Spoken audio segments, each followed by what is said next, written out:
अब बात करेंगे जरा डेमोक्रेसी की।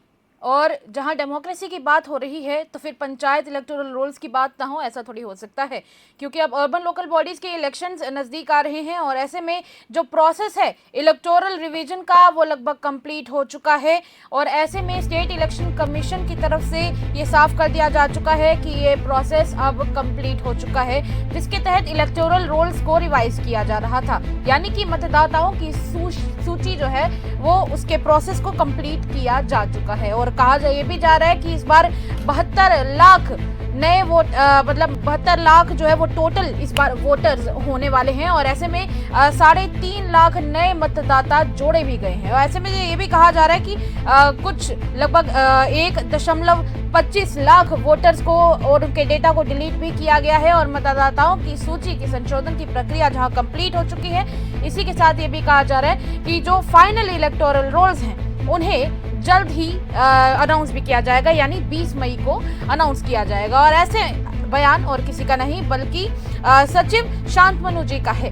तो ऐसे में कहीं ना कहीं ये अटकलें लगाई जा रही हैं कि जम्मू कश्मीर के लिए ये एक नया फेज आने वाला है। अर्बन लोकल बॉडीज के इलेक्शन है। चलिए इस पर हमारे साथ चर्चा करने के लिए मौजूद हैं साहिल केरनी जी, जो हमारे साथ इस विषय पर चर्चा करेंगे। साहिल जी, क्या लगता है कि ये जो 72 लाख का आंकड़ा है ये किस राजनीति की तरफ इशारा करता है और राजनीति की दिशा में कितना बड़ा एक स्टेप और एक बड़ा मोड़ माना जा सकता है?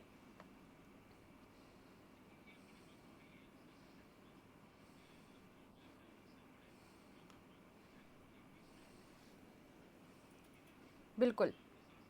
लाख इसकी संख्या जो पहुंची है, इसकी पूरी प्रक्रिया की, तो इसमें तकरीबन जो पहले 69.80 मतलब कि 69,80,000 थी, यानी करीब 3.2% की बढ़ोतरी दर में दर्ज की गई है, जिसमें कि तकरीबन 3.5 लाख नए मतदाता जोड़े गए हैं और 1.25 लाख जो नाम है इसमें से हटाए गए हैं। और बिल्कुल वहीं पर अगर बिल्कुल। राज्य निर्वाचन आयोग के सामने की पुष्टि की जाए तो उसने उस प्रक्रिया की पुष्टि की है और अंतिम सूची उन्होंने कहा है कि 20 मई को जो है वो इसमें जारी की जाएगी। पर इन सब के बीच में यही बात आती है कि वोटर लिस्ट बेशक तैयार हो चुकी है, पर इन सब के बीच में आप अगर चुनावों की बात करेंगे तो वो इतनी जल्दी होना स्पष्ट नहीं है, क्योंकि बिल्कुल सबसे बड़ा बिल्कुल। पेच जो फंसता है इसमें इन सब चीजों के बीच में वो फंसता है कि जो पंचायत चुनाव कराने से पहले जो ओबीसी आरक्षण था, वो बिल्कुल मुद्दा सबसे बिल्कुल। बड़ा एक बिल्कुल। मुद्दा बना हुआ था।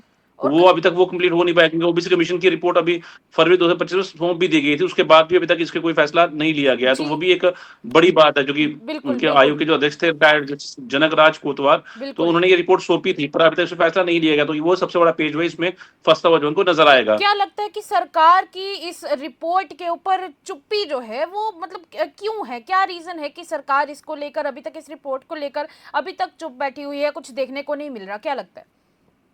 देखिए, पॉपुलर गवर्नमेंट नहीं थी यहाँ पे, निर्वाचित सरकार इन 2024 से ये लंबित पड़ा हुआ मामला है, 2025 में ये फाइनल हुआ है। तो अभी देखना होगा कि आने वाले समय किस तरह, क्योंकि संसद के अंदर भी साफ कह दिया गया था कि ये कानून पारित किया गया था कि ओबीसी आरक्षण जो अनिवार्य है हर एक स्थानीय निकाय चुनावों के लिए।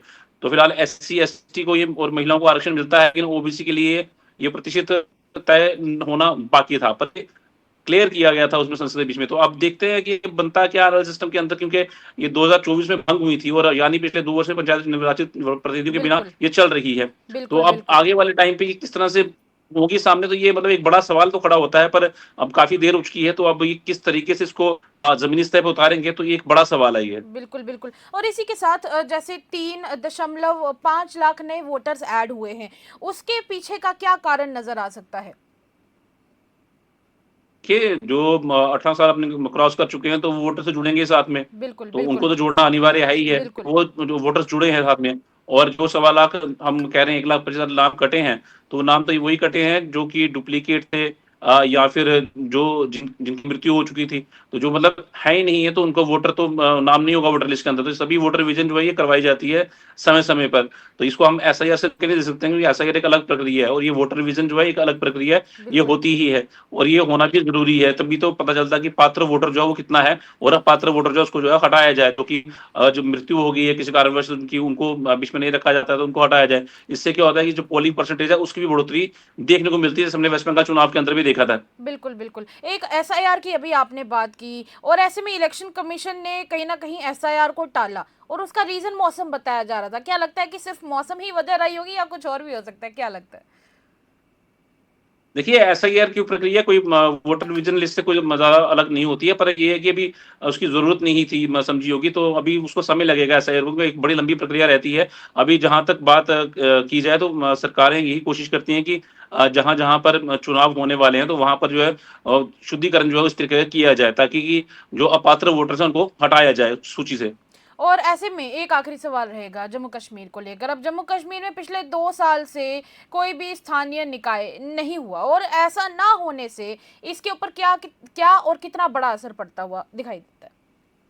देखिए, जम्मू कश्मीर में स्थानीय लोकतंत्र पूरा ढांचा जो खाली पड़ा हुआ है, पंचायत हो, बिल्कुल। बीडीसी हो, डीडीसी हो, नगर निकाय हो, चारों तरह स्तरों पर कोई निर्वाचित प्रतिनिधि मौजूद नहीं है। हम्म। ये पहली बार है कि जम्मू कश्मीर में पंचायती राज की सभी तीनों संस्थाएँ एक साथ समाप्त हो चुकी हैं, और बजट सत्र के दौरान भी सरकार ने कई सवालों के जवाब में लोकल बॉडी इलेक्शन के लिए कोई स्पष्ट टाइमलाइन नहीं दी है।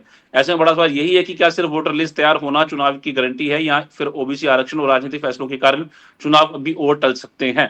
तो ये बड़े सवाल ये खड़े होते हैं, क्योंकि इनकी वजह से कहीं न कहीं जो ज़मीनी स्तर पे जो कार्य होते हैं, हर जगह पे जो डेवलपमेंट के वर्क काम होते हैं, वो कहीं न कहीं सफ़र करते हैं, और जो फंड्स जारी किए जाते हैं, वो भी कहीं न कहीं लैप्स होते हैं, जो कि हमने पिछली बार भी देखा था कि जब निर्वाचित थी ये सब संस्थाएँ, तो तब भी ये लैप्स हुए थे। तो बिल्कुल। इन चीज़ों पे फ़ोकस करना बहुत ज़रूरी है, क्योंकि आम जनता को इससे भारी नुकसान का सामना करना पड़ता है। बेशक बेशक बेशक। चलिए, शुक्रिया साहिल जी, आपने अपना कीमती वक्त जाहिर किया, बहुत बहुत धन्यवाद।